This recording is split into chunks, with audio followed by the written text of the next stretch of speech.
बंधु माने पवित्र अक्षय तृतीया दिन आपण माने तुलसी गछरे बांधी दियंतु एही गोटे जिनिस जहा फल आपणकर धन हजार गुण वृद्धि पाइब।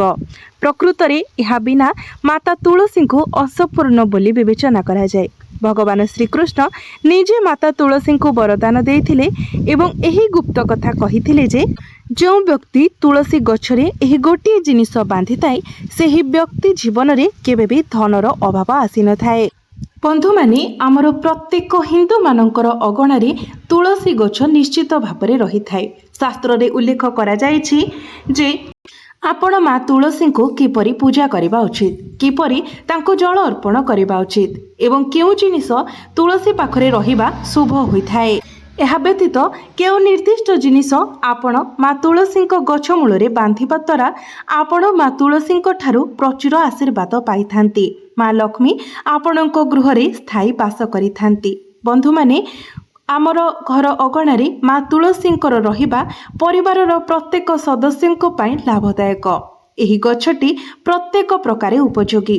पुराण अनुसारे देवी लक्ष्मी माता तुलसी भितरे बास करती एवं एही गछर नियमित पूजा करने द्वारा अनेक लाभ मिलता है।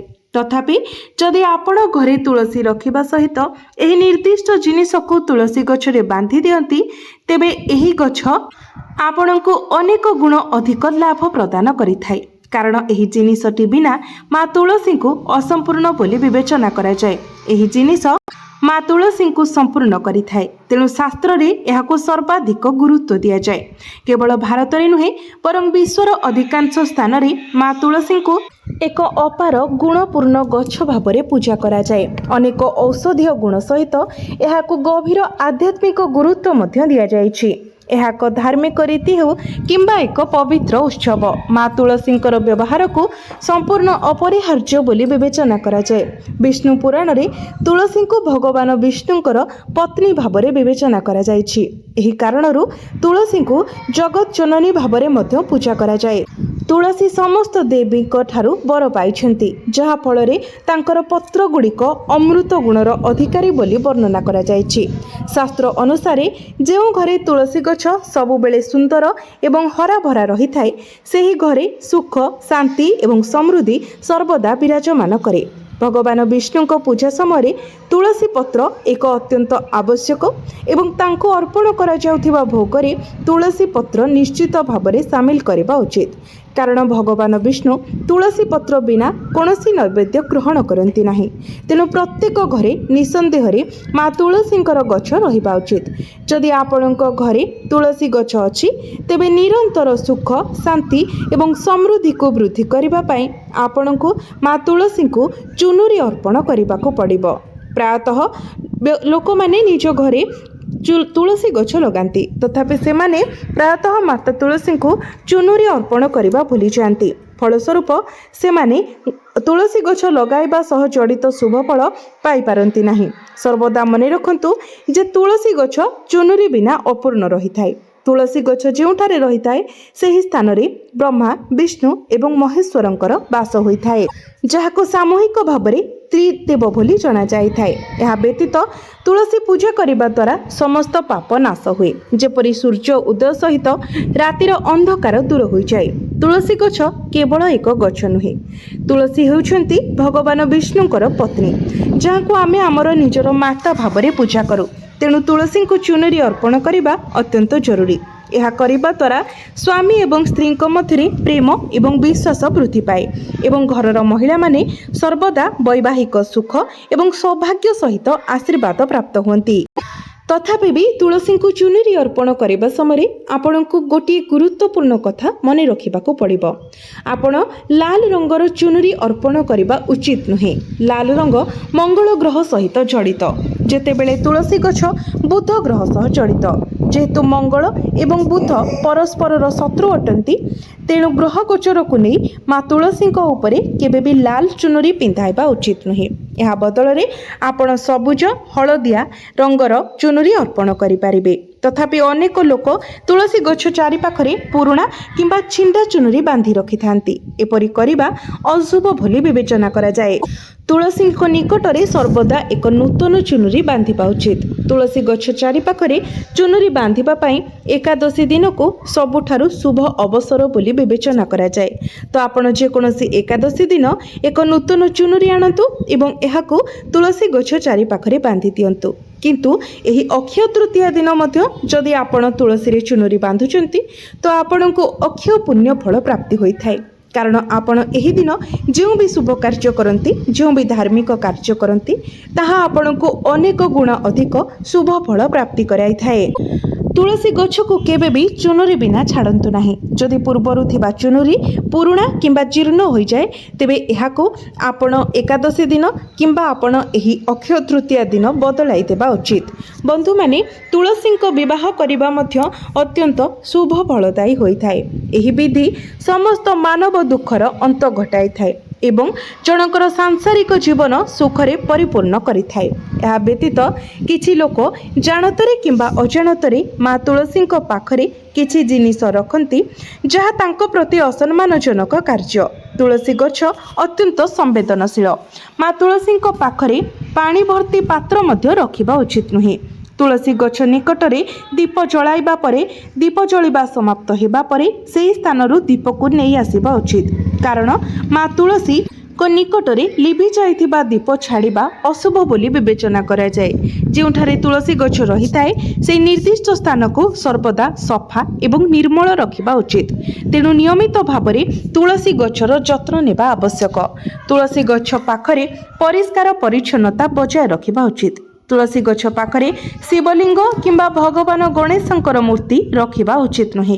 यह व्यतीत तुलसी सहित समान पात्र रे अन्य कोनोसी प्रकार गछ लगाइबा अशुभ बोली माना जाय थाए। तुलसी गछ पाखरे पोशाक सुखाइबा उचित नुहे।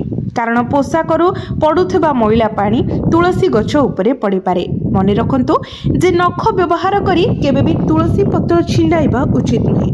कारण यह माँ तुलसी प्रति असम्मानजनक बोली विवेचना करा जाए। जदि तुलसी पत्र सुखी जाए एवं पड़ी जाए तेबे सेगुड़ी को केबे अलियारे फोपाड़ंतु नाही बरं सेगुड़ी को तुलसी पात्रर माटी मध्यरे पोति दियंतु।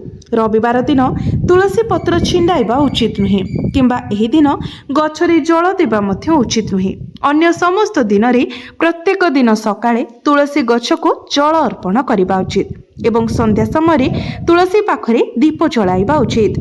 महिला माने प्रातः गाधोइबा परे केश खोला रखी तुलसी गछ को जल अर्पण करती। एपरि करिबा अनुचित बोली विवेचना करा जाए।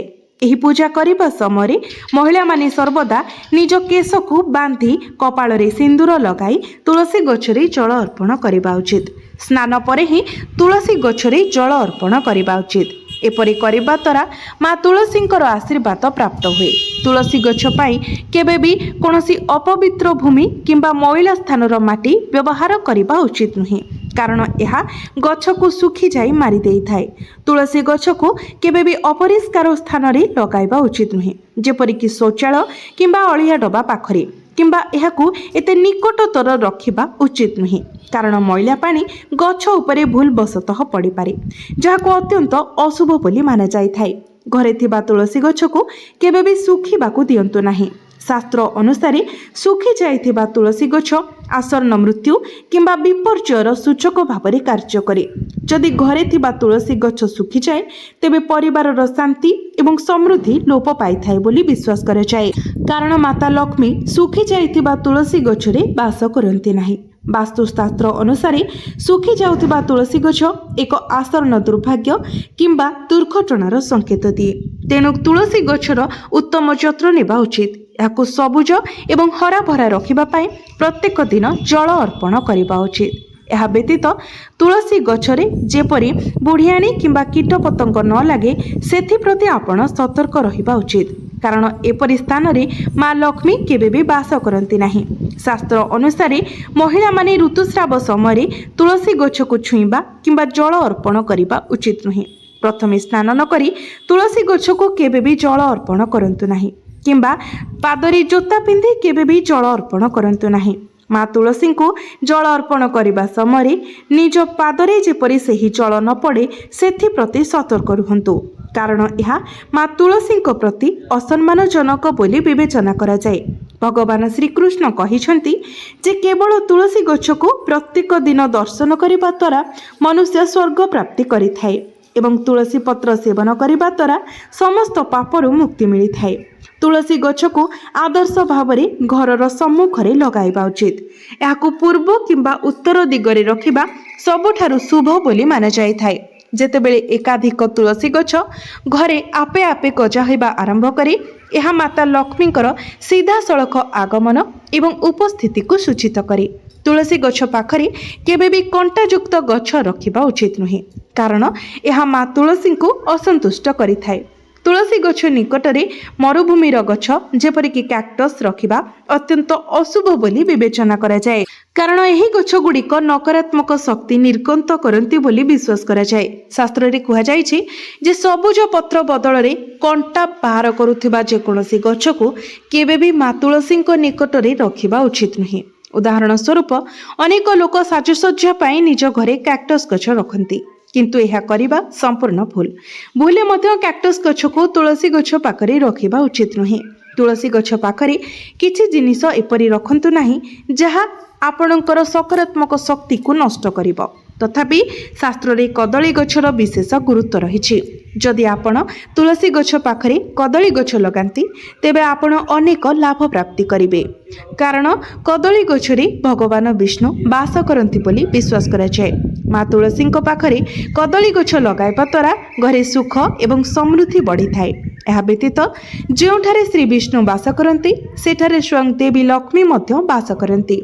बंधु माने आपण मध्य आपणक तुलसी गछ सहित एक शालग्राम पत्थर रखंतु। तुलसी पाखरे शालग्राम रखिबा द्वारा गछर शुभ प्रभाव आहुरी वृद्धि पाए। शालग्राम को भगवान विष्णुंकर निराकार प्रकाश भाव में विवेचना करा जाए। यह एक कला पत्थर जहां अनन्य एवं मूल्यवान भाव में विवेचना करा जाए। जदि आपण शालग्राम को तुलसी गछ पाखरे रखती तेबे आपणक घरु समस्त नकारात्मक शक्ति संपूर्ण भाव में दूर होइछिबो। यह विश्वास करा जाए जे शालग्राम रे सुनार चिन्ह रहिछि। एही पत्थर गुड़िक उत्तर अंचलर गंडकी नदी रे मिलिथाए। तेणु जदि आपण तुलसी गछ सहित एक शालग्राम रखती तेबे आपणक भगवान विष्णु एवं माँ लक्ष्मी उभयंकर आशीर्वाद मिलिबो। आपणक घरे केबे धन किंबा शस्यर अभाव हेबो नाही। पुराण अनुसार जो घरे शालग्राम रही थाए ताहाको पवित्र तीर्थस्थल भाव में उच्च बोली विवेचना करा जाए। शालग्रामर प्रत्येक दिन दर्शन एवं पूजा समस्त प्रकार भौतिक सुख सुविधा प्राप्ति करि थाए। जेहेतु यह स्वयंभू एथिपाई कौनसी आनुष्ठानिक पवित्र उत्सव करिवार आवश्यकता नाही। जदि आपण माँ तुलसी निकटरे शालग्राम रखुछंती एवं प्रत्येक दिन पूजा करुछंती तेबे आपणकर केबे भी कौनसी आर्थिक समस्या देखा देबो नाही। तो बंधु माने आपण निश्चित भाव में माँ तुलसी प्रत्येक दिन पूजा करबा जरूरी एवं अजाणतरे मध्य आपण माँ तुलसी को असम्मान करिवार अपराध करंतु नाही कारण एपरि करिबा द्वारा प्रतिकूल परिणाम होई पारे। तेणु बंधु माने एही निर्दिष्ट जिनिस गुडी को आपण तुलसी गछ निकटरे रखंतु एवं भक्तिर सहित गछर जत्न नियंतु। माँ लक्ष्मी आपणक जीवन में सुख समृद्धि भरी देबे। तेबे बंधु माने भिडियोटी जदि आपण मानकु भल लागि थाए तो भिडियोटी को लाइक करी चैनल टी को सब्सक्राइब करि दियंतु एवं कमेंट बॉक्स रे भक्ति एवं श्रद्धार सहित जय माँ लक्ष्मी जय श्री विष्णु निश्चय लिखंतु।